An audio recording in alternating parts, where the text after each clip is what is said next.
He thought he had found his forever in the arms of a fated mate. But as Amos stood trembling in the shadows, listening to the alpha who claimed him tell his friends he never wanted a mate, his world shattered. By dawn he was gone, taking their unborn pup with him. There is a dangerous myth in our world that the mating bite solves everything. They tell you that once an alpha sinks their teeth into an omega's scent gland, the universe simply aligns. The pheromones settle, the instincts harmonize, and love naturally follows the biology. For 24-year-old Amos Hayes, a quiet, gentle omega who spent his days doing freelance architectural drafting in Seattle, this myth was about to become the most painful lesson of his life. Amos Alpha was Tristan Sterling. Tristan was the heir to Sterling Coastal Freight, a man carved from old money and relentless ambition.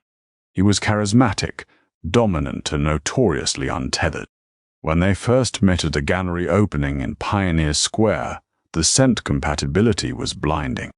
Tristan smelled of sharp cedar and ozone before a thunderstorm.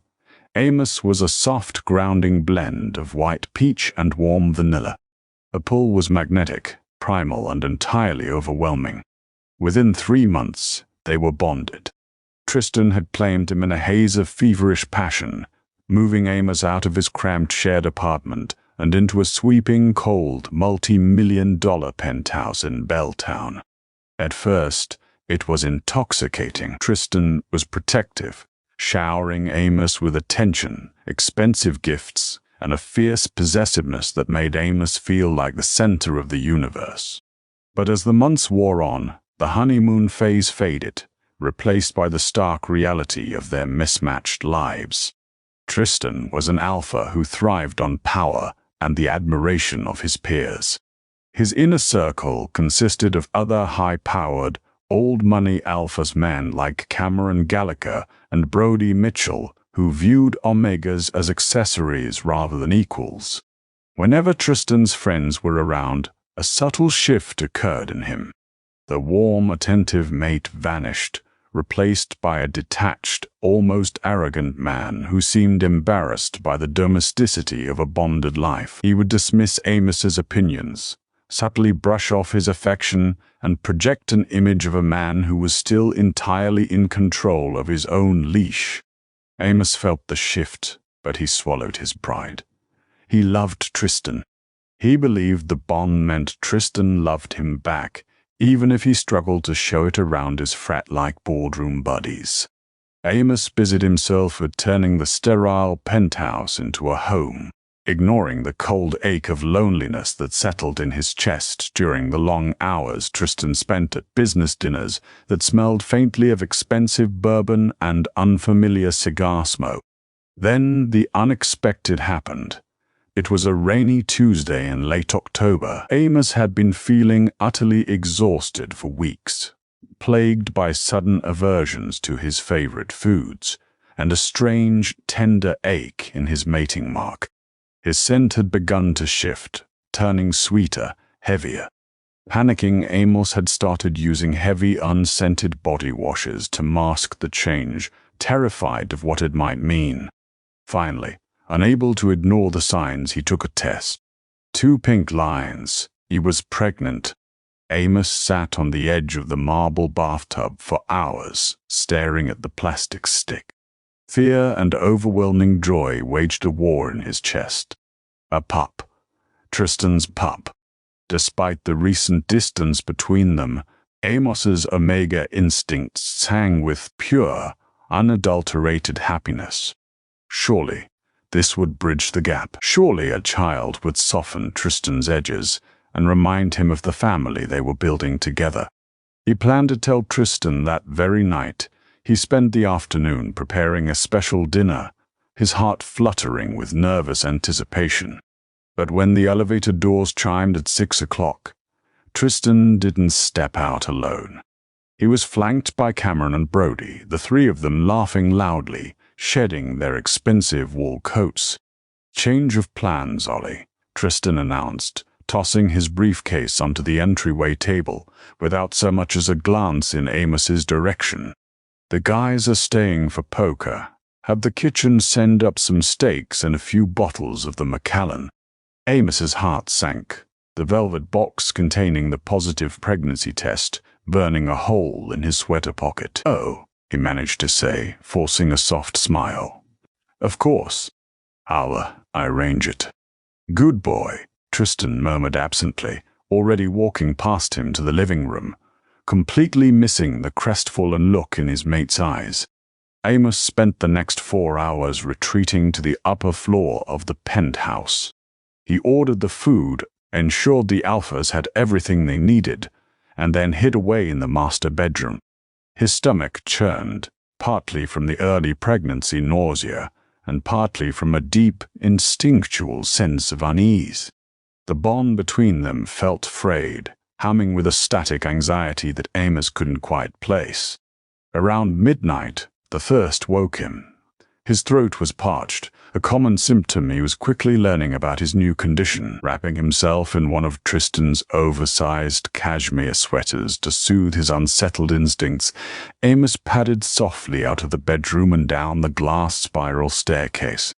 He didn't mean to eavesdrop. He just wanted a glass of water.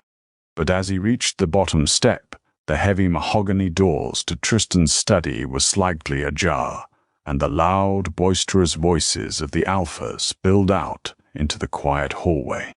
The clinking of crystal glasses and the heavy, suffocating scent of alpha pheromones' arrogance, dominance, and alcohol wafted through the crack in the door.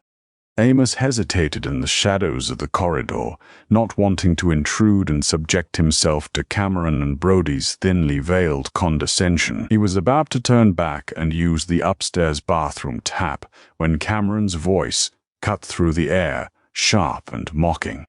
"I still can't believe you actually got bitten, Tris," Cameron sneered, the sound accompanied by the shuffling of a deck of cards. "I mean, we had a bet going.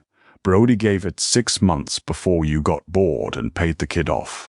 But a mating mark, that's permanent damage, man. You're chained to the radiator now."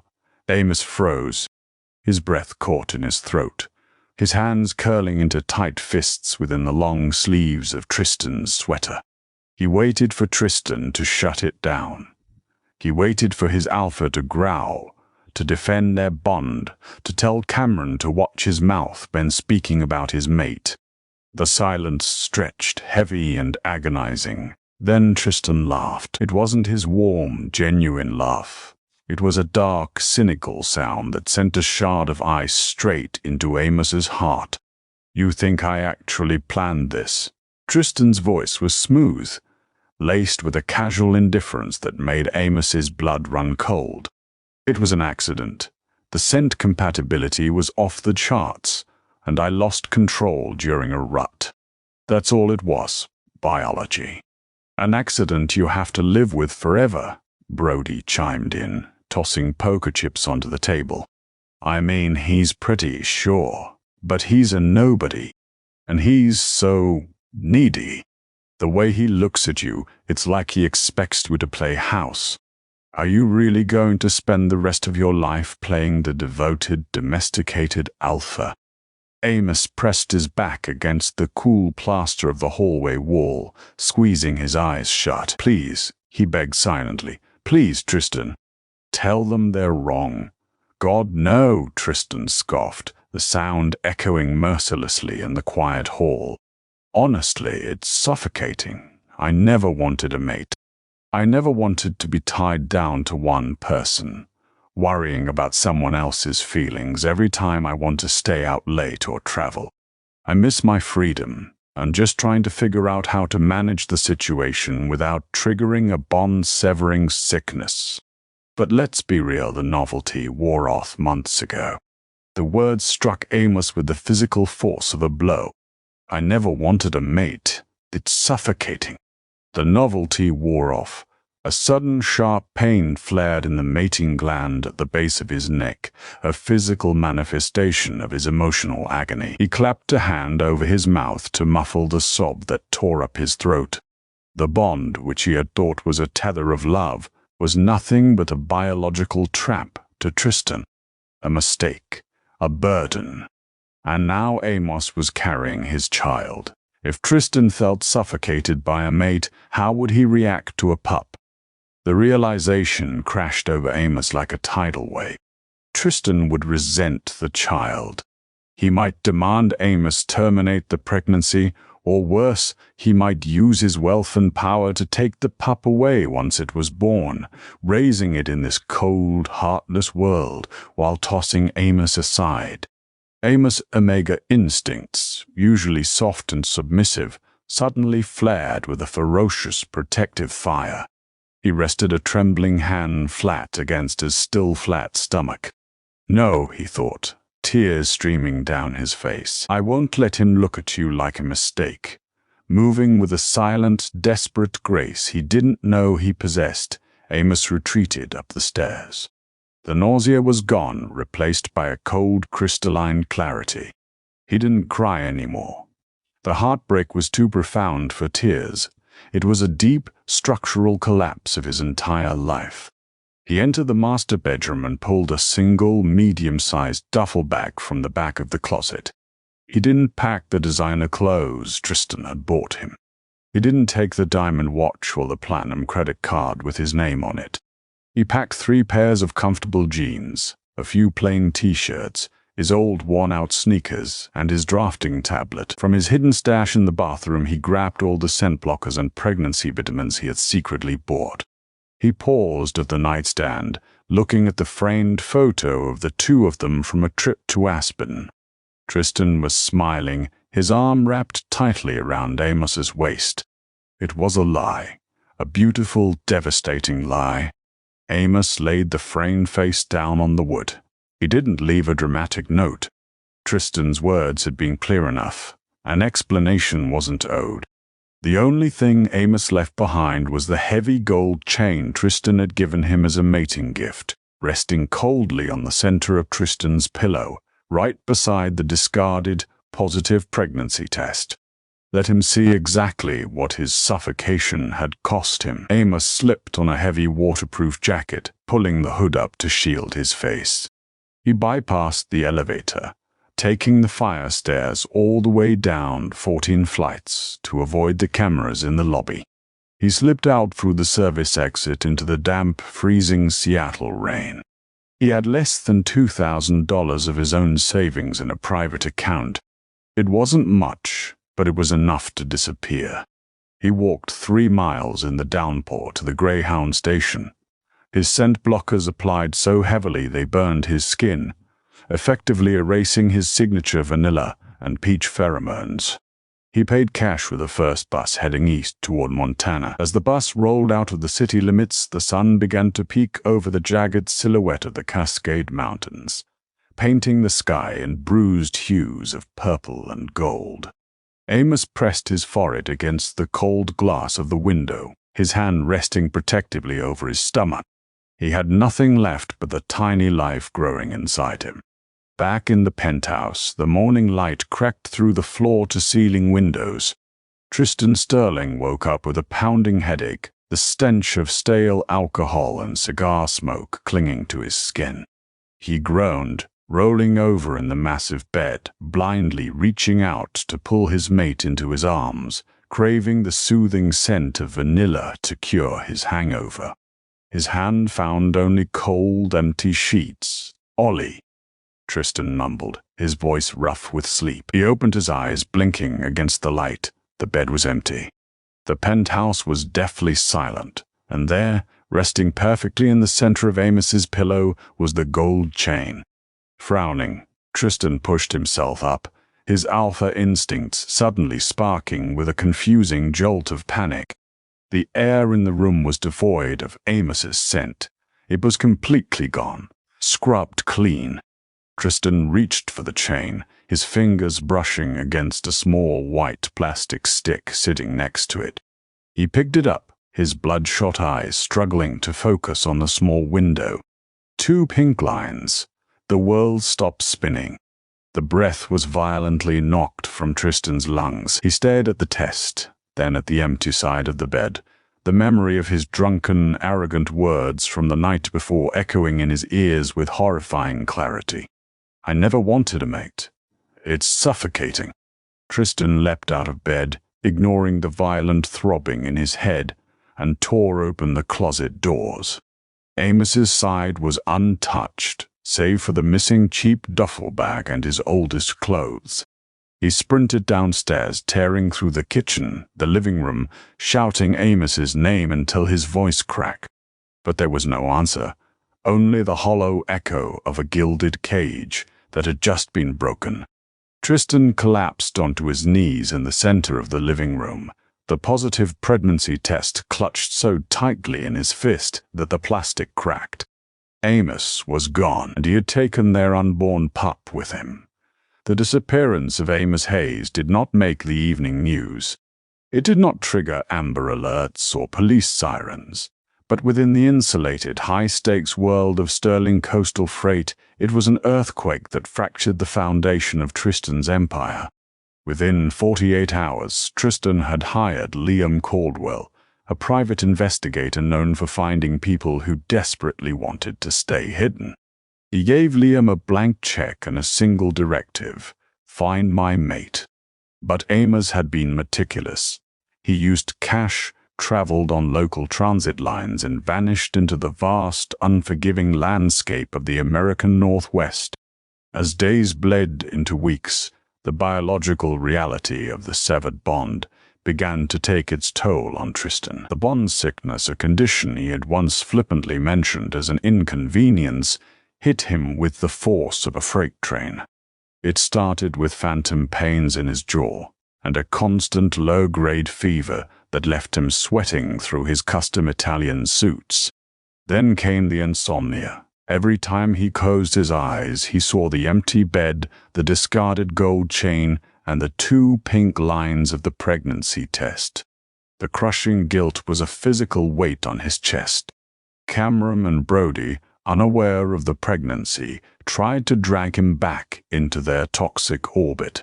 "Good riddance, Tris," Cameron had drooled over scotch a week after Amos left. "He did you a favor. Now you don't have to pay him off. Let's go to the club." Tristan had shattered his crystal tumbler against the brick fireplace, the shards raining down like ice. He had grabbed Cameron by the collar, his alpha aura flaring so violently that it suffocated the room.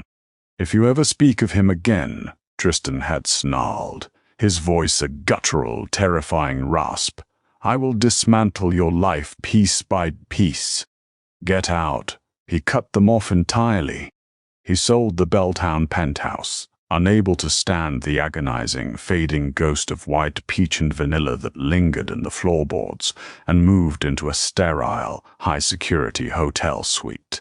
Tristan threw himself into work, expanding the company aggressively into new territories, using his business trips as thinly veiled excuses to search every minor city from Idaho to Oregon. He was a shell of a man hollowed out by his own arrogance, mourning a mate and a pup he had thrown away with careless words. Meanwhile, 1,000 miles away, in the quiet, snow-dusted town of Whitefish, Montana, a young man named James Bennett was building a new life. Amos, now going by his middle and mother's maiden name, had found a small, welcoming community that didn't ask too many questions. He wore thick turtlenecks to hide the scarred, aching mating mark on his neck, and he dutifully swallowed scent blockers every morning to mute his pheromones. The heavy blockers gave him migraines and made his skin pale, but they kept him safe. He found work as a junior draftsman at a local, family-owned architecture firm run by Harrison Reed, an older, gentle beta who recognized Amos's talent and offered him a desk in the back office. Harrison didn't pry into why a young, pregnant Omega was completely alone. He simply offered Amos a fair wage, a space heater for his desk, and health insurance.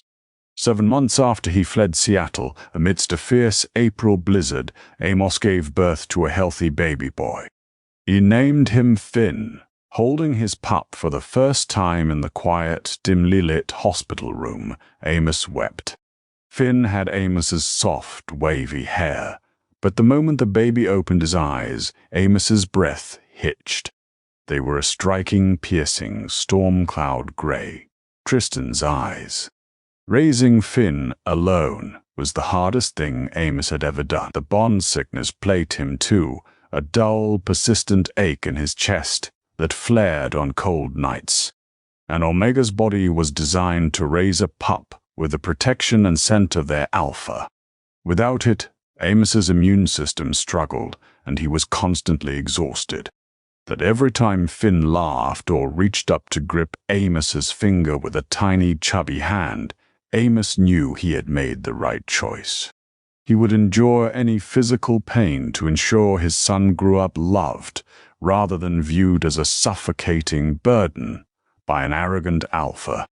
3 years passed. Finn grew into a bright, energetic toddler who loved drawing with his father's discarded architectural pencils. Amos had settled into a peaceful, if guarded, rhythm. The fear of discovery had dulled to a quiet hum in the back of his mind. He truly believed they were safe. He didn't know that Tristan Sterling had just purchased a massive tract of land on the outskirts of Whitefish for a new inland logistics hub. The Sterling Coastal Freight Project was the biggest contract Harrison Reed's firm had ever seen. Harrison had spent weeks preparing the bid, relying heavily on Amos's brilliant, eco-friendly structural designs to make their pitch stand out against the massive corporate firms from Chicago and Denver. Amos, preferring to stay hidden, had refused to attend the pitch meeting at the local country club. He stayed behind at the office, organizing blueprints and keeping an eye on 3-year-old Finn, who was happily building a fortress out of wooden blocks under Amos's drafting table. "Look, Pubba, a tower," Finn cheered, holding up a slightly crooked stack of blocks. "It's beautiful, sweetie," Amos smiled, reaching down to ruffle his son's hair. He felt a sudden, sharp twinge in the faded mating mark on his neck, a phantom spark that made him wince and rub the scar.